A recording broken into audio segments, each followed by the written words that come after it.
countryside to the city in search of better pay and a better life.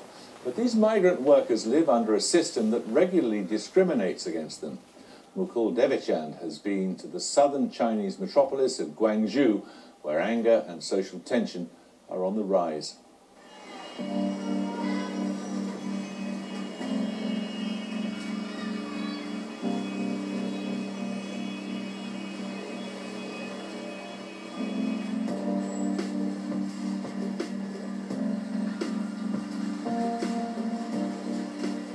China's wealth is not built on oil or gold.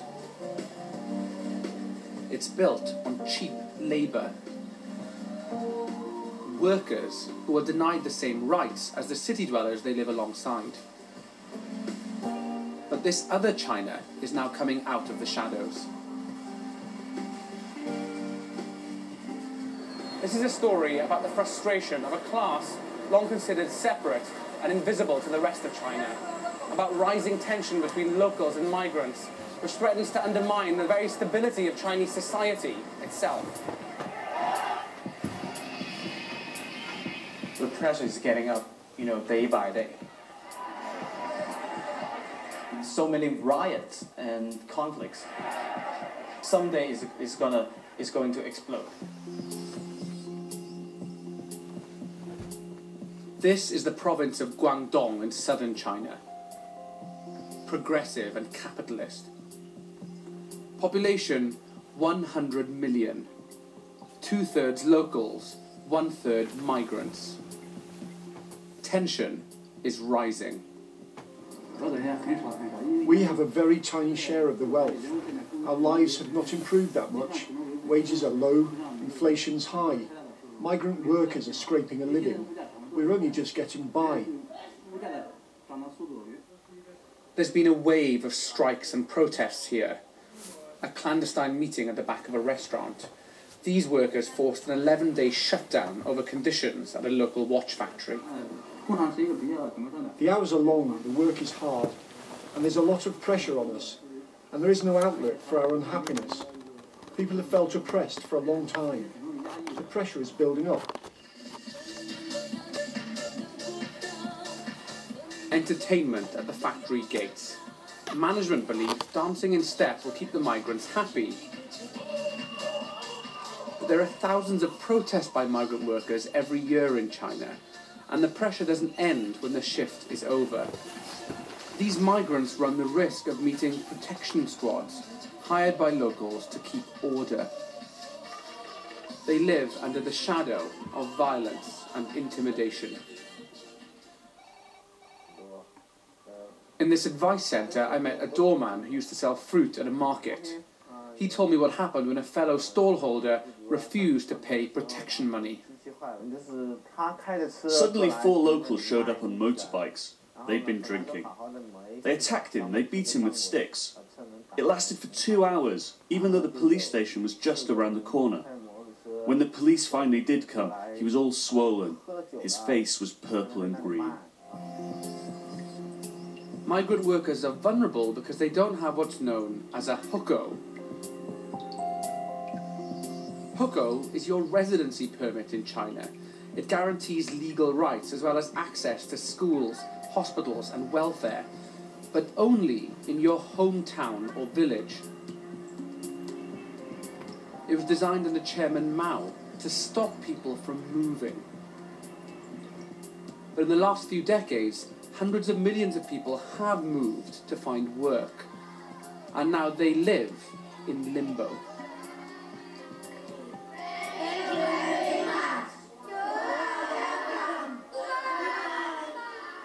This is what not having a local hukou means. Education is largely free to locals, but migrants must pay. Almost a year's salary to put your child through primary school. 1/3 of these children are from migrant families. Xiao Zhang's parents came from Sichuan province, but the school has waived his fees because his family faces bigger problems. Xiao Zhang is a very good student. Every morning he reads English at home for 1 hour. And what happened to Xiao Zhang's mother? His mother got sick, and every month she should go back to the hospital to see the doctor. And they should pay a lot of money to see the doctor. So their life is very, very difficult.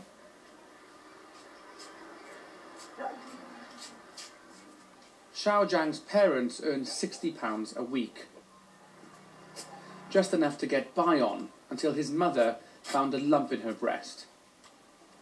Doctors told her she had cancer, that she needed a mastectomy, that without a local hukou she'd have to pay for it herself. The family has gone deep into debt. I have been crying since the moment I found out. I lost a breast. I no longer feel like a woman. Our fate is a bitter one. Factories are meant to provide medical cover for migrants without hukou, but many don't bother. Hers eventually did make a contribution. Then they docked her wages and tried to sack her. The factory kept trying to make me resign. I told them, I can't afford to leave. I've contributed to my insurance. Now that I'm very ill and I need the money, you want me to go? Caught between the gaps in China's system, turned away because she's not an official resident.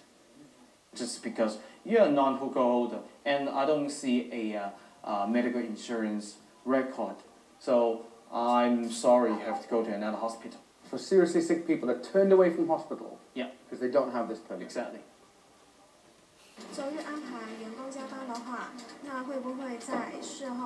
Di Li runs a workers' helpline in Guangzhou. Every day his staff field hundreds of calls. Migrants are increasingly vocal about the discrimination they face. Resentment is growing. It's getting more and more serious, if I can say that, because according to the records, there are so many riots and conflicts and even strikes just because they are migrant workers. They're totally not accepted as a local hukou holder. This is what can happen when anger explodes. The town of Zhengcheng in June.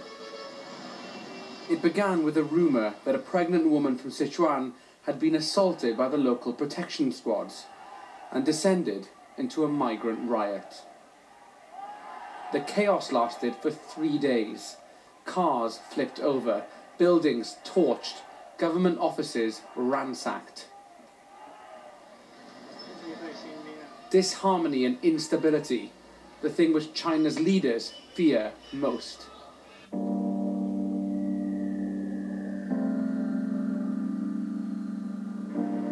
For many years, it didn't matter that millions of migrants didn't have proper access to hospitals and schools, because everyone was on the make. But the long boom is over. Life in China is getting harder. Food prices are rising, job opportunities are shrinking, and public services are under intense pressure. Suddenly, a large population of restive, unregistered migrants looks like a problem to China's leadership.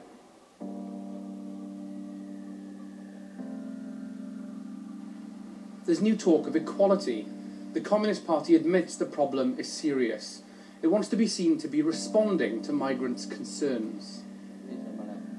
Migrant workers live and work in this city, and we must provide them with basic rights and benefits. If they can't educate their children or find decent housing, they'll be dissatisfied with the government. If we don't reform hukou, we could see more social instability. The government's language is changing. Migrants can now apply for the same rights as city residents under a points-based system based on education and skills. Guangdong wants to keep garments factories like this one open and keep the workers coming here. But so far, few permits have been issued. Last year, 3,000 permits from a population of millions. A drop in the ocean. If you recognise the problem, why don't you just do away with this distinction? Why don't you treat all the residents of the city the same now? 事实上呢， We can't abolish hukou overnight. Our policy does, however, create a clear path for migrant workers to obtain the same benefits and services as local residents. But there is a huge cost associated with that. That's why we are introducing the point system gradually. The government fears unrest, but it's equally scared of the huge costs of absorbing migrants, of public services swamped, of city dwellers in revolt. But this new generation of workers may not wait much longer. Internet cafes are where many young Chinese migrant workers spend their one day off a week. Aspirational, aware, online. This generation of Chinese migrant workers matters because they're so very different from their parents. They live their lives online. They're part of a much bigger world. Comparing to the last two generations, they have a more open-minded mindset, and also they have a better channels to express themselves. Right? So yeah, that really leads to a consequence that the tension is getting more and more serious, and the government knows that.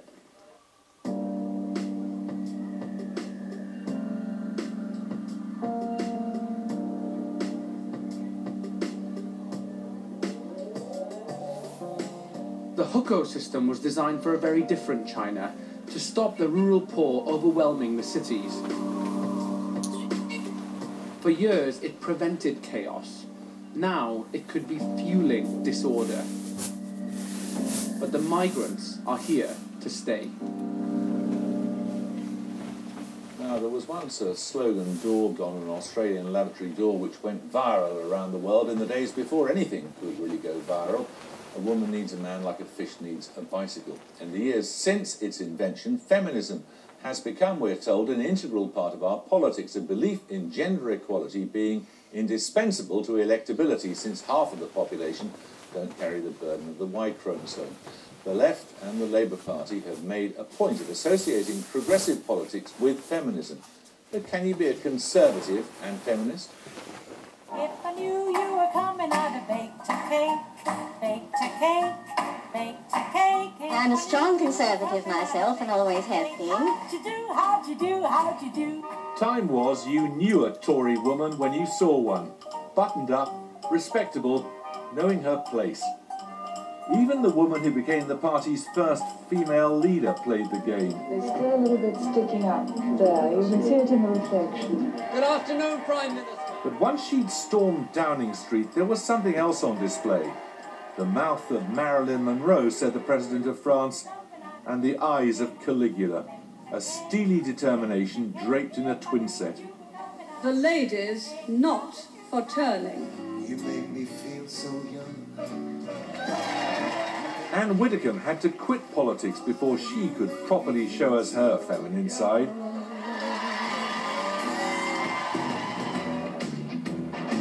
But some of the new Tory MPs play by different rules.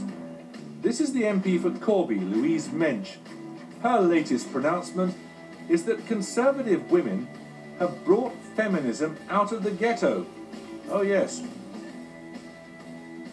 Well, Louise Mensch is here now, along with Laurie Penny from the left-leaning New Statesman magazine. Do you think you can be a feminist and be right-wing? Well, of course you can be a feminist and be right-wing. There's a long history of reactionary right-wing politicians using feminism, blowing the horn of feminism to support their politics. For example, some of the early suffragettes were co-opted by Mosley's fascist movement. Now, I'm not calling you a fascist, Louise, but that doesn't necessarily mean that fascism was good for women. The point I'm trying to make is that there are many different types of feminism, but some of them are wrong. Right, well, that's an interesting way of putting it. I mean, you're right to start out with the suffragettes. A woman that we didn't see in that little VT there was, of course, Mrs. Pankhurst. It was a Conservative-led government that gave votes for women. The first woman MP was a Tory. The Conservative Women's Organisation was the first women's political organisation anywhere in the world. So we've got a long storied history. Just to forestall the letters, it was the first MP, female MP, who took her seat was a Conservative. Yes, okay, fine. Yes, Yeah. we must. Yeah, that's right. Accuracy is very important, and indeed, It Nancy is. Astor and David Cameron named his daughter after her. But I don't know if that's an interesting thing. I've got great respect for Laurie, who's a key voice for the left, age only 25. But I don't necessarily think there is a wrong kind of feminism. There are maybe different types of feminism. I always believe in politics that you want to get to the same goal, and the left and the right have different methods of getting there. Perhaps that's the difference. This in our feminism. article that sparked this thought that you wrote for The Guardian, you use this phrase about taking feminism out of the ghetto. I used the What do you phrase. mean? Well, actually, that was a subs heading. What I actually said was that it's a ghetto when I said there's a ghetto of the